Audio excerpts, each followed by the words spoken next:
Session की। Session को एक बार शेयर कर दीजिए, सभी जितने भी ज्यादा लाइव हैं कहीं ना कहीं जल्दी जल्दी शेयर को करते जाइए। एक जबरदस्त न्यूज बनकर आई है जनाब। न्यूज ये है, मैंने एक बात आपको कुछ दिनों पहले बताई थी, पता नहीं आप लोगों ने याद रखी कि नहीं रखी। अगर आप हमारे इस सेशन के पुराने विद्यार्थी हैं, यानी कि जिनको बात सुननी हुई मतलब काफी टाइम हो गया है, पुराने श्रोता हैं, दर्शक हैं, मैंने आपको बताया कि इन दिनों जो है ना वो फ्रांस अपने आप को ग्लोबल लीडर प्रोजेक्ट करने की कोशिश कर रहा है। अगर आपको ये बात याद आ जाए तो थम्स अप करके मुझे कमेंट बॉक्स में बता देना, क्योंकि मैंने आपको मल्टीपल टाइम एक बात बताई है कि हर जगह फ्रांस आजकल ग्लोबल लीडर के रूप में, विशेष रूप से इमानुअल मैक्रोन के नेतृत्व में, वो पंगा लेने के लिए लाइमलाइट में आगे आ रहा है। जैसे पुराने इतिहास लेके आइए आप, आपको एक एक करके सारी बातें मैं याद दिला सकता हूं। देखिए, दुनिया के अंदर जब चार्ली एब्दो को लेकर विवाद हुआ, पत्रिका को लेकर के विवाद हुआ कि भाई उसने पैगंबर साहब की विवादित तस्वीर छापी, यह देश एडमंट होकर अड़ गया कि नहीं, हमने कह दिया सो कह दिया। जब सेक्युलरिज्म की बात आई तो फिर से अड़ गया कि नहीं, मैंने कह दिया कि कोई भी व्यक्ति ना हिजाब पहनेगा, ना कोई इस प्रकार की घटना करेगा, कह दिया तो कह दिया। एकदम उसका विरोध 56-57 देशों में हो रहा है, कोई टेंशन नहीं। और तो और एक तरफ से अरब वर्ल्ड, मुस्लिम वर्ल्ड के साथ कंपटीशन, यानी कि पूरा की पूरा उनका विरोध। फ्रांस के राजदूतों को निकाला जा रहा है, सामान का बायकॉट हो रहा है, कोई फर्क नहीं। ये ऑस्ट्रेलिया की यात्रा पर चलिए, ऑस्ट्रेलिया के साथ में यूके और यूएस ने मिलकर गठबंधन बनाया ऑकुस के नाम से। ऑकुस पेपर में भी पूछा गया है, रिसेंटली काफी सारे पेपरों में पूछा गया। ऑकुस बनाया, फ्रांस उसके रिटेलिएशन में अमेरिका और फ्रांस और उस अमेरिका, ऑस्ट्रेलिया और यूके सबका विरोध करने के लिए खड़ा हो गया। अपने राजदूतों को देशों से वापस बुलाने लग गया कि किसी ने मेरे साथ में, मेरी डील के साथ ऐसा गड़बड़ क्यों करी।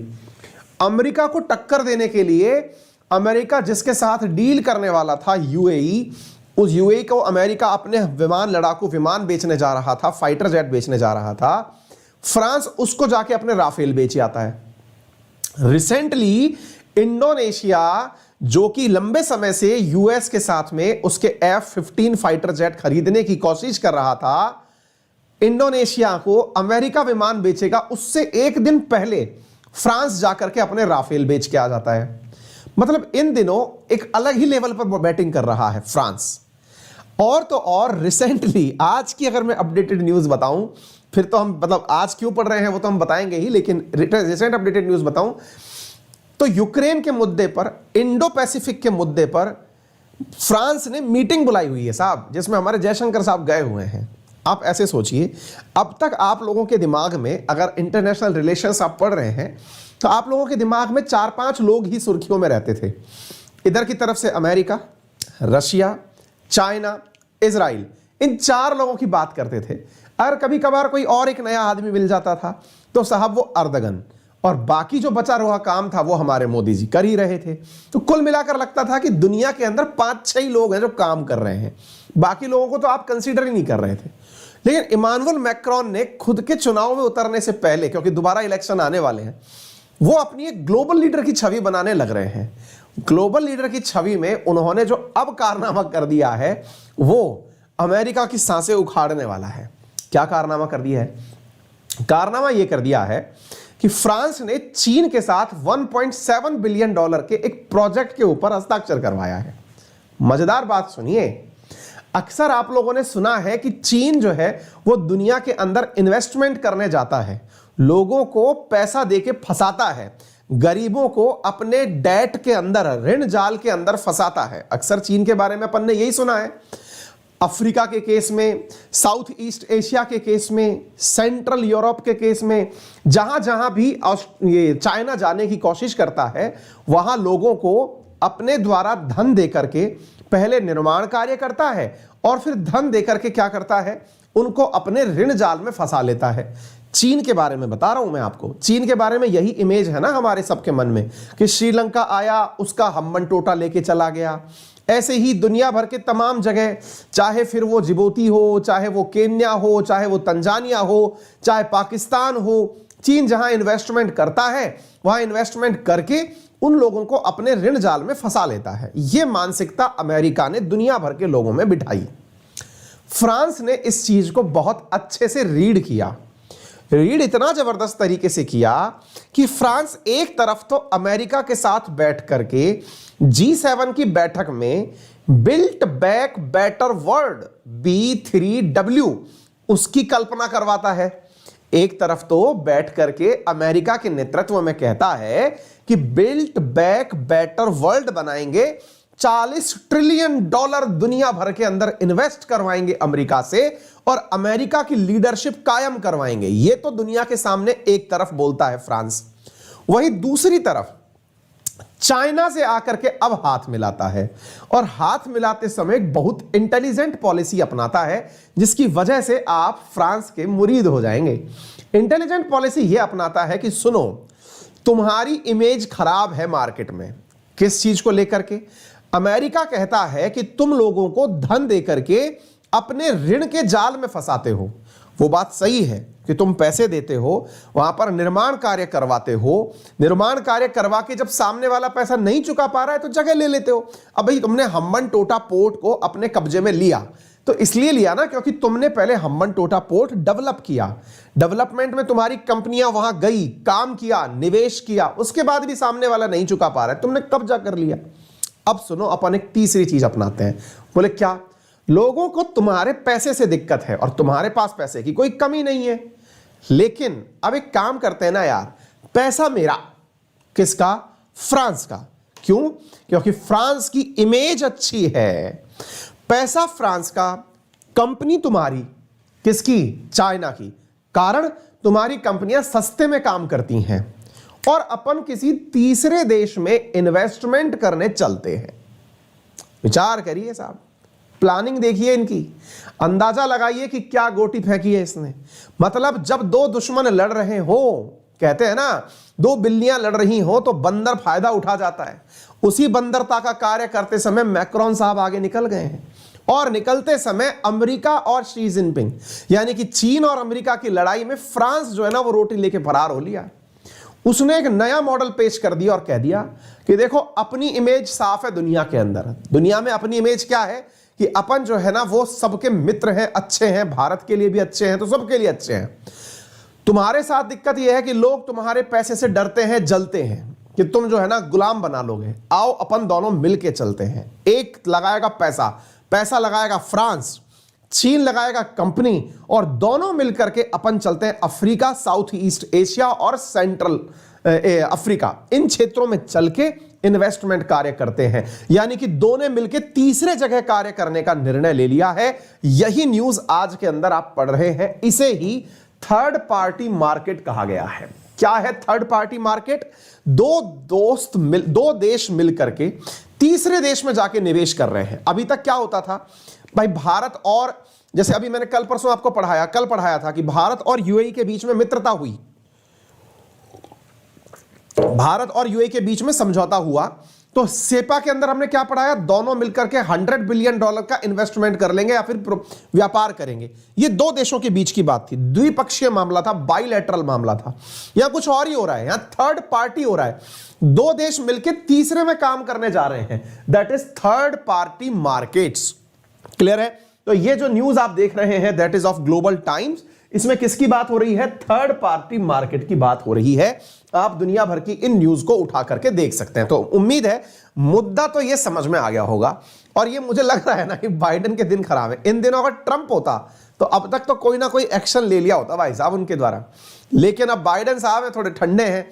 उनका मतलब उनकी ही नीचे से ये सब लोग अपना अपना लीडरशिप बना रहे हैं। इन दिनों जर्मनी अलग उड़ने लगा हुआ है। जर्मनी बाइडेन के नेतृत्व में उधर से मतलब नॉर्ड स्ट्रीम 2 रशिया के साथ बनाया हुआ है, उनके बीच मध्यस्थता कराता फिर रहा है। फ्रांस अगर अलग ग्लोबल लीडर बन रहा है, ब्रिटेन अलग। एक तरह से आपको एक बहुत शानदार प्रश्न मिल जाता है लिखने के लिए, और वो ये है कि क्या दुनिया से अमेरिका का वर्चस्व हट रहा है? एक बड़ा प्रश्न है ये। इसके आंसर लिखना शुरू करिए, इस पर निबंध लिखना शुरू करिए, आनंद आएगा। किसी न्यूज़पेपर में अपने द्वारा एक राइट अप लिख के दे दीजिए, पहले ही दिन आपका राइट अप छप जाएगा। ये मैं बोल रहा हूं, और छप जाए तो मुझे मेरे सोशल मीडिया पर शेयर कर देना। मेरे बहुत से विद्यार्थी बहुत सारे अखबारों में आजकल आर्टिकल्स लिख रहे हैं, क्योंकि दुनिया भर की जानकारी हम उनसे साझा करते हैं। आपको एक बेहतरीन टाइटल देता हूं जिसको आप लिखेंगे और तुरंत छपेगा। टाइटल ये है कि क्या दुनिया से इन दिनों अमेरिकी वर्चस्व घट रहा है और उसमें यूरोपियन देशों का ही नाम लिख करके लिखिएगा, अल्टीमेट टाइटल बन के आएगा। ठीक है, तो उम्मीद है कि आप लोगों को यह बात समझ में आ गई हो। तो हमने क्या बताया ये क्लियर आपके सामने हो गया है। आइए कुछ तथ्यात्मक जानकारी से यह बात क्लियर कर लेते हैं। फ्रांस और चाइना ने अपने प्रोजेक्ट में, national development reform council China ने इसके बारे में अपनी जानकारी दे दी है। इंफ्रास्ट्रक्चर, एनवायरमेंट प्रोटेक्शन और न्यू एनर्जी के लिए ये लोग आपस में मिलकर के कार्य करने वाले हैं और इसके अंदर कार्य चलते रहेंगे। अब इन्होंने जो रिसेंटली प्रोजेक्ट चुना है वो कौन सा है वो सुन लो। एक मजेदार बात और सुनो।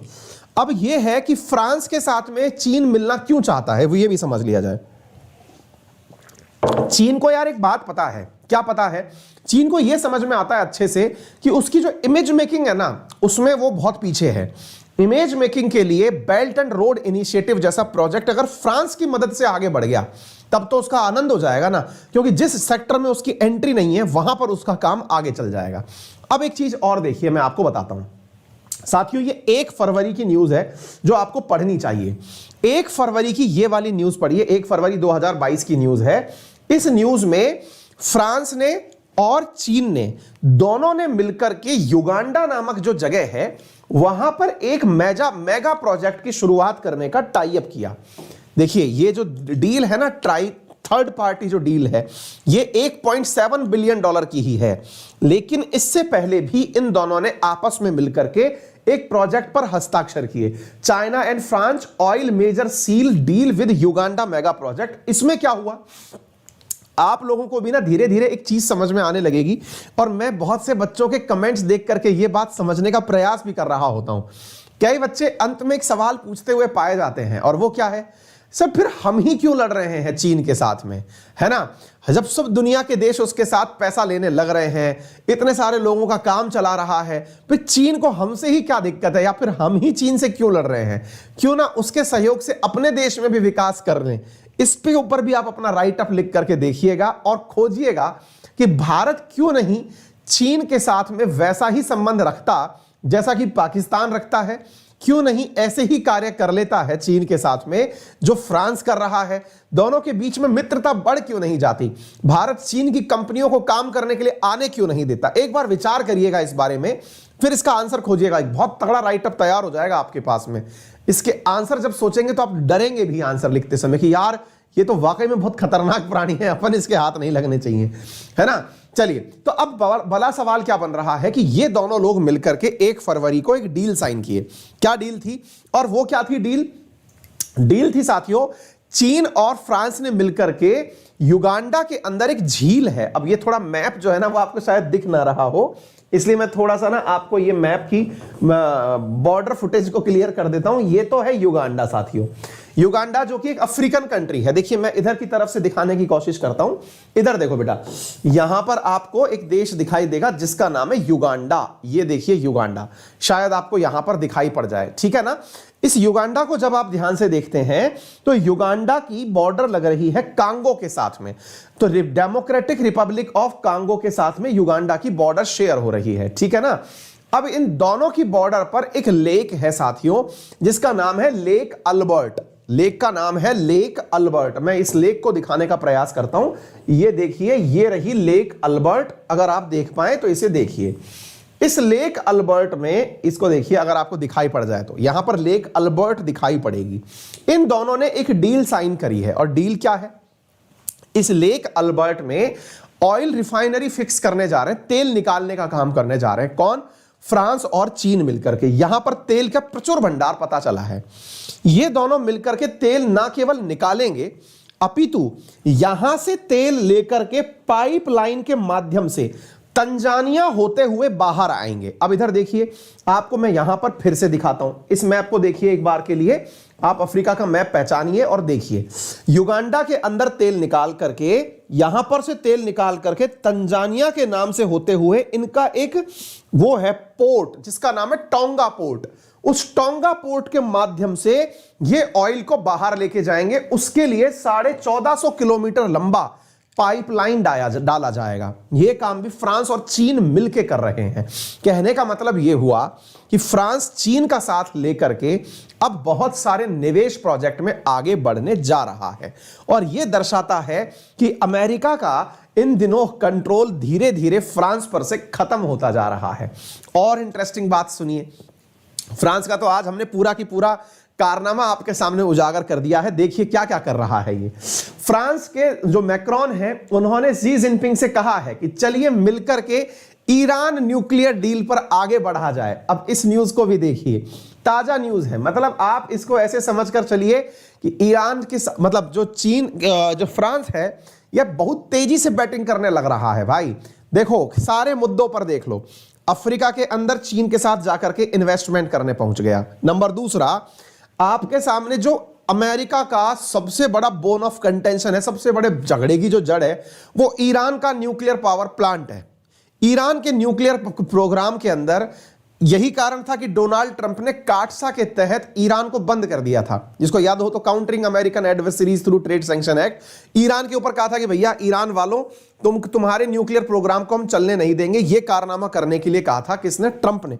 अब सोचो ये जनाब क्या कर रहे हैं, चीन के साथ मिलकर के कह रहे हैं कि एक काम करते हैं, ईरान का न्यूक्लियर प्रोग्राम आगे बढ़वाते हैं। देखो ये आज से ऐसा नहीं है, आपको ये ना लगे कि फ्रांस में अचानक इतना भूचाल कैसे आ गया कि ये हर चीज में आगे निकल रहा है।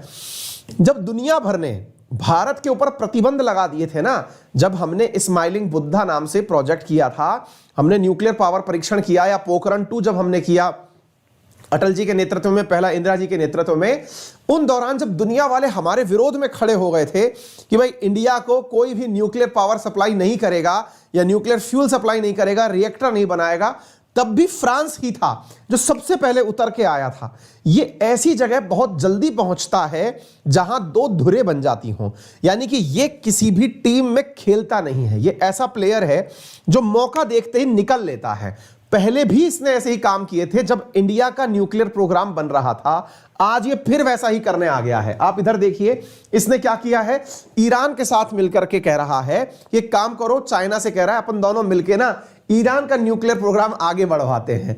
अमेरिका खोपड़ी खुजालने में लगा हुआ है कि यार मैंने P5+1 प्रोजेक्ट बना करके कहा था, परमानेंट 5 मेंबर में फ्रांस का नाम भी आता है, इनसे कहा था कि अपन सब एक होकर के ईरान के खिलाफ रहेंगे। ये टीम में खेल ही नहीं रहा है आजकल, ये फ्रंट फुट पर बैटिंग करने निकला हुआ है। मजेदार बात एक और देखिए, अब आपके सामने एक न्यूज और है 10 फरवरी की। अब इस 10 फरवरी की न्यूज को देखिए, फ्रांस की बैटिंग देखते चलिए आप। 10 फरवरी 2022 की न्यूज है, इसके अंदर फ्रांस ने क्या किया कारनामा, अब वो देखिए। इसने $8.1 बिलियन के इंडोनेशिया को 42 राफेल जेट बेच दिए। 42 राफेल जेट जिनको भारत ने परचेज किया, ऐसे ही इंडोनेशिया को 42 राफेल जेट 10 फरवरी को बेचे। हालत यह हुई कि घबराते हुए फिर पीछे पीछे अमेरिका दौड़ा है कि भाई ये तो हाथ से निकल गया मामला। तो फिर 11 फरवरी की न्यूज देखिए आप, ये 11 फरवरी की न्यूज देखिए, मतलब इमानुएल मैक्रोन गजब बैटिंग कर रहे हैं भाई साहब। 11 फरवरी की न्यूज देखिए, यहां पर अमेरिका खुद बोल रहा है कि हम $14 बिलियन में F-15 air supply fighter jets करना चाहते हैं। किसके साथ में? इंडोनेशिया के साथ में। मतलब सोचो, इंडोनेशिया में एक दिन पहले तो साहब राफेल की डील फाइनल होती है, उसके तुरंत पीछे अमेरिका दौड़ा चला आ रहा है कि भाई मेरे से F-15 ले ले, इनके राफेल रहने दे, मैं $14 बिलियन के अंदर F-15 देने को तैयार हो गया हूं। जबकि उससे पहले अमेरिका बहुत भाव खा रहा था, फ्रांस के विमान देने की बात मान ही नहीं रहा था, कि मतलब इंडोनेशिया को विमान देने की बात मान ही नहीं रहा था, और अब सब कुछ लेकर के बेचने चले हैं। सबकी सब व्यापारी, इनमें से सब की सब व्यापारी हैं, अमेरिका व्यापारी, चाइना व्यापारी, सब अपना माल बना के बेचने जा रहे हैं। आजकल ये किसी को गुलाम नहीं बनाते। आप में से कुछ लोग पूछते होंगे, ओहो हो सकता है वो देश तो किसी का गुलाम बन जाएगा, उपनिवेश बन जाएगा, कॉलोनी बन जाएगा। ये सब पुरानी बातें हो गई। दिमाग वाला व्यक्ति अब कॉलोनी नहीं, उससे ऊपर का काम करता है। आप सोच के देखिए, अगर किसी देश को कब्जे में ले लिया जाए, आप में से कुछ लोग पूछेंगे सर ऐसे तो ये लोग किसी देश को कब्जा भी कर सकते हैं, करते ही नहीं है ना। कब्जा करके फायदा क्या है ये बताओ। आपका सारा काम आजकल मशीन करती हैं। आपके लोगों को ले जा करके कोई दास प्रथा के तहत काम तो करवाएगा नहीं, तो लोग काम के नहीं बचे। दूसरा, आपके यहां आओ, पूरी मशीनरी बिठाओ, आप लोगों को एजुकेट करो, सारे संसाधन विकसित करो, पूरी तरह से एक देश को डेवलप करो। इतना पैसा क्यों लगाना? उस देश में जाओ, बढ़िया सा माल बेचो, पैसे कमाओ, निकल आओ। उस देश को उसी की हालत में छोड़ दो ना, उसको बड़ा क्यों बनाना? तो यानी कि ये जो है ना, ये नियो कॉलोनिज्म है, ये नया औपनिवेशिकवाद है, जिसके अंदर बड़ी कंपनीज छोटे गरीब देशों को या फिर विकसित या विकासशील देश जो है ना, उनको पकड़ती हैं और उनसे माल खरीदवा देती हैं। आज अमेरिका जो है वो यूक्रेन का इतना कभी भी समर्थक नहीं था। जितनी जगह भी लड़ाइयां हो रही हो, अमेरिका वहां क्यों पहुंच जाता है? पंच बन के। कारण है, उसको माल बेचना है। अभी सोच के देखो, यूक्रेन और रशिया की लड़ाई चल रही है, अमेरिका वाले यूक्रेन को अपने जहाज बेचने लग रहे हैं कि ये भी ले ले, ये भी ले ले, सारे माल ले ले। ऐसे ताइवान की और चाइना की लड़ाई चल रही है, उसको फाइटर जेट बेचने लग रहा है कि तो ये भी खरीद ले, ये भी खरीद ले, काम आएगा है। ऐसे भारत और पाकिस्तान की जब चलती थी तो पाकिस्तान को भर भर के उसने जहाज बेचे कि तुम ये ले लो। इधर से रशिया कह रहा है, अरे पाकिस्तान से तो लड़ाई हो जाएगी तो क्या करोगे, लो अब हमसे हमारे विमान खरीद लो, मिग ले लो, सुखोई ले लो, और हम भी खुश कि हाँ हमारे पास अब ये हो गया, अब तो हम जंग जीत कर रहेंगे। भाई साहब, जंग जो है ना वो तो जीत वैसे भी जाओगे अगर इस पैसे को कहीं और लगा दिए। इस मामले में हमें समझदार आदमी लगा जापान।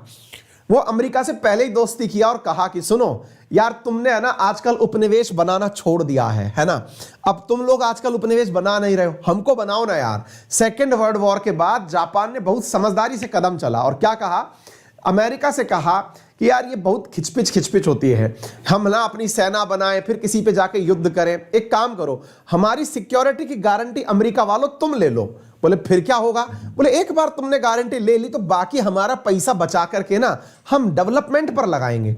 हालत यह हुई कि जिस अमेरिका ने जापान को तबाह किया था, उसने सेना पर 4 पैसे खर्च नहीं किए और वो खुद की सुरक्षा अमेरिका से करवा के सारा पैसा अपने डेवलपमेंट पर लगा लिया। इतना तेजी से डेवलप किया कि आज वर्ल्ड बैंक के अंदर, आईएमएफ के अंदर जो सेकंड और थर्ड नंबर पर रहने वाली कंट्री है, जिसके पास सबसे ज्यादा फॉरेक्स रिजर्व है, अमेरिका से ज्यादा अमेरिका का पैसा लेकर जो बैठा है, या तो वो चाइना है या फिर वो जापान है।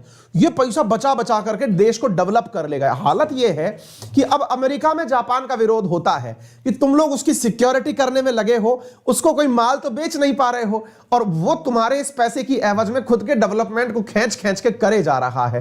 कहने का मतलब समझिए आप, दुनिया को डरा करके डर का व्यापार करना है ना, ये तगड़ा कारनामा है। डर के व्यापार में अब देखिए, जापान खूब डेवलप हो लिया, उसके बाद उसने अब डिफेंस के ऊपर काम करना शुरू कर दिया। अलग अलग स्ट्रेटजी है मार्केट के अंदर, है सबकी सब व्यापारी, ठीक है ना। तो अभी सबकी सब व्यापारियों में आपने अमेरिका का हाल भी देख लिया। ये साथियों, अमेरिका वालों ने कंफर्म भी कर दिया कि हम 15-14 बिलियन डॉलर के अंदर इंडोनेशिया को 36 एयरक्राफ्ट बेचने के लिए तैयार हो गए हैं, ठीक है ना।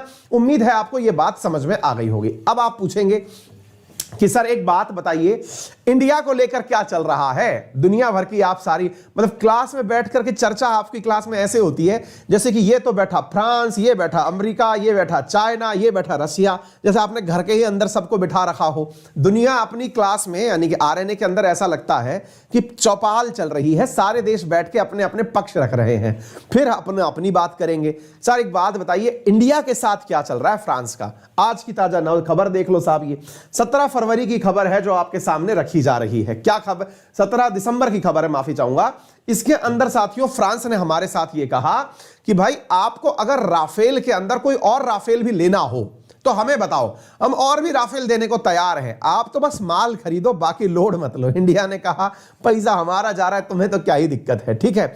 दूसरा क्या है, अब साहब फ्रांस जो है ना एक कदम और आगे निकल गया है। अब एकदम ताजा उतरती हुई खबर देखिए कल की, ये कल की खबर है ग्लोबल टाइम्स की, और इस खबर को आप तारीख के साथ देख लें, शायद दिखाई दे जाए। फरवरी 21, 2022 की न्यूज है। इसमें क्या लिखा है, फ्रांस जो है ना वो बिल्कुल वैसे ही काम कर रहा है जैसे अमेरिका करता है। एक बात बताओ, अमेरिका ने हाल ही में एक क्वाड समिट बुलाई थी, याद है? क्वाड समिट में क्या किया था?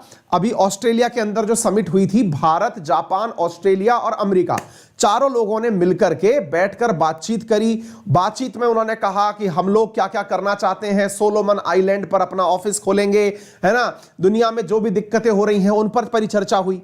फ्रांस ने कहा वाह भाई वाह, मतलब तुम लोग परिचर्चा कर रहे हो, इंडो पैसिफिक क्षेत्र की बात कर रहे हो, इंडो पैसिफिक में तो हमारे अपने भी आइलैंड हैं भाई, ये रीयूनियन वगैरह जो आइलैंड है उनके आइलैंड है। बोले हम भी अपने क्षेत्र के हिसाब से बात करेंगे, तो हम भी जब अपने क्षेत्र के हिसाब से बात करेंगे तो इन बातों के अंदर जो बात निकल करके आई इंडो पैसिफिक के अंदर, वो क्या निकल करके आई वो मैं आप लोगों को यहां बताने का प्रयास करता हूं। बात निकल करके ये आई कि साहब इन दोनों देशों ने मिलकर के ये निर्णय लिया कि बोले हम जो है ना इंडो पैसिफिक क्षेत्र के अंदर अब अपना खुद का प्रतिनिधित्व कराएंगे। खुद का प्रतिनिधित्व कराएंगे यानी फ्रांस ने कहा अब हम लीडर बनकर के सामने आएंगे, और इसने इंडो पैसिफिक क्षेत्र की एक इंटर मिनिस्ट्रियल मीटिंग बुला ली कि अमेरिका वाले क्वाड बुलाते हैं, अपन अपनी बुलाएंगे।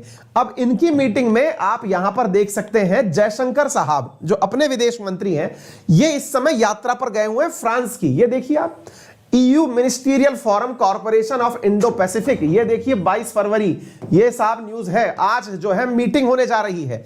यूरोपियन यूनियन के जो देश हैं वो फ्रांस के लीडरशिप में बैठ करके बातचीत करने के लिए इंडो पैसिफिक क्षेत्र पर तैयार हुए हैं। फ्रांस होस्ट कर रहा है ministerial meeting on Indo Pacific, और वो ध्यान रखना चाहता है कि उसे भी इंडो पैसिफिक क्षेत्र के अंदर लीडिंग रोल मिले, इसलिए इंडिया को बुलाया गया है। लेकिन चाइना और यूएस को नहीं बुलाया गया है कि तुम ये मत समझिए कि इंडो पैसिफिक में तुम पंचायती करोगे, हम भी पर्याप्त हैं। और ऐसी स्थिति में यूरोपियन यूनियन के देशों को बुला के फ्रांस ने बकायदा मीटिंग करवाई है। अच्छा, यूरोपियन यूनियन के देश फ्रांस की बात क्यों माने? क्योंकि फ्रांस इस समय यूरोपियन यूनियन का सबसे शक्तिशाली देश है। वो जो बोलेगा यूरोपियन यूनियन वो करेगी। तो अमेरिका यूरोपियन यूनियन का लीडर क्यों बने, फ्रांस क्यों ना बने? फ्रांस उस पर गेम खेल रहा है। यूरोपियन यूनियन में अब 28 देश हैं। 28 देश में सबसे पावरफुल जो देश है वो अब 27 देश हैं। ब्रेक्जिट के बाद तो ब्रिटेन निकल गया ना। 27 देश में से फ्रांस सबसे पावरफुल है। नंबर 2 पर जर्मनी है। जर्मनी अपनी बैटिंग कर रहा है, फ्रांस अपनी बैटिंग कर रहा है। यानी दुनिया जो है ना अब बराबरी की तरफ आगे बढ़ रही है। ये दुनियादारी है जनाब। तो हमने आपको ना क्या क्या तो घुमा दिया। ये देखिए अपने एस जयशंकर साहब के द्वारा ट्वीट दिया गया है एकदम ताजा तरीन की, भाई साहब हम पहुंच गए हैं। ये देखिए अराइव्ड इन पेरिस, लैंडिंग हो गई है इनकी पेरिस में। अब ये फ्रांस के पास जाकर के बतियाएंगे, इनसे सारी बातें करेंगे। यहां पर जो बातें होंगी ये देख लीजिए, इन्होंने अपने ही ट्वीट में जानकारी दे दी है कि साहब बातें करेंगे हम, यूक्रेन के अंदर जो चर्चा होगी उसके बारे में बात करेंगे। इधर देखिए बायलैटरल कोऑपरेशन के बारे में बात करेंगे, इंडो पैसिफिक के बारे में बात करेंगे, JCPOA को लेकर के जॉइंट कॉम्प्रिहेंसिव जो प्लान था अपना, जिसके अंतर्गत ईरान के साथ डील होनी थी, उसके बारे में बात करेंगे। ये तमाम बातें हम यहां पर बैठ करके बातचीत करेंगे। ये तो चल रहा है सर। उम्मीद है कि आप सभी साथियों को अब ये बातें अच्छे से समझ में आ गई हो, पूरी दुनियादारी को ये क्लियर हो गया हो फ्रांस क्या कर रहा है। मतलब मैंने आपको फ्रांस का इतना सब कुछ आज के सेशन में बता दिया ना। मतलब आज के सेशन का टाइटल होना चाहिए, टेक्निकल टीम थंबनेल बना लो ये, कि फ्रांस की उभरती छवि, क्या अमेरिका को चैलेंज दे रहा है फ्रांस। मतलब इसको इस तरह से अगर प्रेजेंट किया जाए तो अपने आप में सारी बातें क्लियर हो जाएंगी कि फ्रांस जो है ना उभरता हुआ ग्लोबल लीडर बन के आ रहा है। और इसको आप समझ सकते हैं किस प्रकार से इसके द्वारा चारों तरफ से एक वो बनाई जा रही है। क्यों भाई? उम्मीद है सभी साथियों को ये बात क्लियर हो गई होगी। ये सारी की सारी चीजें जो है ना इस प्रकार से चलती हुई आ रही हैं। एक विद्यार्थी लिख रहे हैं सर इससे तो पता चलता है कि ये केवल ऑकुस से नाराज हो गया है, बाकी तो सब सही है ना। हाँ, बाकी तो मतलब पहले ऑकुस ना रहा होता तो शायद कुछ ना होता, ये ऑकुस के कारण नाराज हो गया है। ऐसा नहीं है भाई। फ्रांस जो है ना वो इन दिनों अपने आप को ग्लोबल लीडर बनाना चाहता है। देखो वास्तविकता भी है, अगर थोड़ा इतिहास देखोगे ना तो इतिहास में समझ में आएगा कि दुनिया में 2 ही लीडर थे। अगर आप वर्ल्ड वॉर 1 और वर्ल्ड वॉर 2 से पहले का दुनिया देखेंगे ना तो दुनिया में 2 ही लीडर हुआ करते थे। एक का नाम ब्रिटेन था और एक का नाम फ्रांस था। ये ही लीडर हुआ करते थे। अमेरिका तो वर्ल्ड वॉर 1 और 2 में इन लोगों को हथियार बेच बेच कर पैसे वाला हो गया। ये लोग लड़ रहे थे विश्व युद्ध और अमेरिका अपने से जो थोड़ा बहुत पैसा था वो और हथियार बना बना के इनको दे रहा था। इनके पैसे से अमेरिका जो है ना वो पैसे वाला बन गया। तो अमेरिका बुनियादी रूप से पावर नहीं था, सेकेंड वर्ल्ड वॉर के बाद ताकतवर बना जब ये लोग गरीब हो लिए। अब इनको अपने पुराने दिन याद आ रहे हैं। विशेष रूप से सत्ता का केंद्र तो हमेशा से ही यूरोप में रहा था। शुरुआती दिनों में अगर देखा जाए, ये जो आप देखते हैं जिसके अंदर जब वर्ल्ड वॉर का इतिहास से पहले का जो औद्योगिक काल का समय देखते हैं, तो ब्रिटेन, फ्रांस, जर्मनी, यही तो युद्ध की पावर हुआ करती थी, ठीक है ना। तो ये चल रहा है जनाब। उम्मीद है कि पूरा एक सवाल करने के बाद ही ऐसा लग रहा है कि ठीक है, मतलब ये तो पूरी दुनिया ही घूम ली है इसमें तो, है। चलिए, तो और अगले उसके प्रश्न की तरफ चलते हैं साहब। पेमेंट हो गया है, बुक नहीं पहुंची। यार भाई, बालक कमेंट देखो, बच्चों के एक बालक कमेंट कर रहा है, उसको रिप्लाई कर दो। इम्तियाज हुसैन, ये एनसीईआरटी फॉर यूएस, ठीक है। चलिए, उम्मीद है कि यहां तक बात समझ में आ रहा। अनअकैडमी पर तमाम क्लासेस ली जा रही हैं, इसमें से फ्री क्लासेस, स्पेशल क्लासेस शामिल हैं। फ्री क्लासेस के दौर में शाम को आपके लिए, शाम आज 5 बजे से 7 बजे के बीच में इंडियन पॉलिटी का एक बेहतरीन टाइटल आप लोगों से डिस्कस किया जाएगा। हम डिस्कस करेंगे इंडियन पॉलिटी के अंदर अमेंडमेंट ऑफ कॉन्स्टिट्यूशन और साथ में इमरजेंसी प्रोविजंस। ये दोनों चीजें आपकी आज की क्लास में आपसे डिस्कस की जाएंगी, तो उपस्थित रहें। एक लंबी क्लास आपके लिए बनाई जा रही है। ठीक इसी प्रकार से दूसरी महत्वपूर्ण जो जानकारी है वो आपको ये प्राप्त होनी चाहिए कि यदि आप चाहते हैं फाउंडेशन लेवल पर पढ़ना, तो मेरे द्वारा इकोनॉमी पढ़ाई जा रही है शाम 7 बजे। आप उस क्लास के अंदर उपस्थित हो सकते हैं। इसके अंदर इंडियन पॉलिटी, इकोनॉमी सभी classes, referral code Ankit 10 use करके आप इस क्लास के अंदर पहुंच सकते हैं। मेरा रेफरल कोड अंकित 10 है, जिससे फ्री स्पेशल क्लासेस तो आपको मिलती ही हैं। इसके अलावा आपको अनअकैडमी पर कोई भी कोर्स परचेज करने पर 10% का डिस्काउंट मिलता है। और एक अल्टीमेट जो चीज है जो इस वीकेंड के हिसाब से आपको ध्यान रखनी है, और वो ये है कि इस रविवार को होने जा रहा है एक जबरदस्त कॉम्बैट ज्ञान का, जिसमें मिलती है उपहारों की बहुत सारी फहरिस्त। आज के सेशन में आपको बताया जाएगा कि किस प्रकार से आप रविवार 27 तारीख को होने वाले टेस्ट में पार्टिसिपेट। अनअकैडमी पर जुड़कर हमारे साथ पढ़ना, तो मेरा रेफरल कोड है अंकित 10, जिसका यूज करके आप अनअकैडमी पर कोई भी सब्सक्रिप्शन अगर लेते हैं तो 10% का आपको डिस्काउंट प्राप्त होगा। अच्छा, एक चीज मैं आपको और बता देता हूं, इस 27 तारीख को एक टेस्ट होने जा रहा है 11 बजे। उसमें आप सबको पार्टिसिपेट जरूर से जरूर करना है। क्यों करना है मैं आपको बता देता हूं, क्योंकि मैंने कल के सेशन में वो तस्वीरें भी दिखाई थी जिनको पुरस्कार मिले थे। अल्ट्रा कॉम्बैट है, सुबह 11 बजे है, फ्री ऑफ कॉस्ट है, अनअकैडमी पर है, जिसमें विनर्स जो होते हैं ना उनको गैजेट्स दिए जाते हैं। और इस बार मैं जिन जिन के पास में इलेक्ट्रॉनिक गैजेट्स पहुंचे हैं, एप्पल के मैकबुक, लैपटॉप वगैरह पहुंचे हैं, उनकी तस्वीरें भी आपसे शेयर करूंगा, तो आप उन्हें देख भी सकते हैं, ठीक है ना। तो मैं एक अलग से वीडियो बना करके भी उसके बारे में आपको डालूंगा। तो use my referral code Ankit 10 to avail any discount on the courses. और साथ में अगर आपको स्पेशल क्लास पढ़ना चाहते हैं तो फ्री एक्सेस और टेस्ट के लिए भी आप उसे कर सकते हैं। Thank you so much. अपना ख्याल रखें, बड़ों का सम्मान करें, छोटों को प्यार दें, अपना व्यक्तित्व इस प्रकार से विकसित करें कि महिलाएं आपके साथ सुरक्षित महसूस करें। धन्यवाद।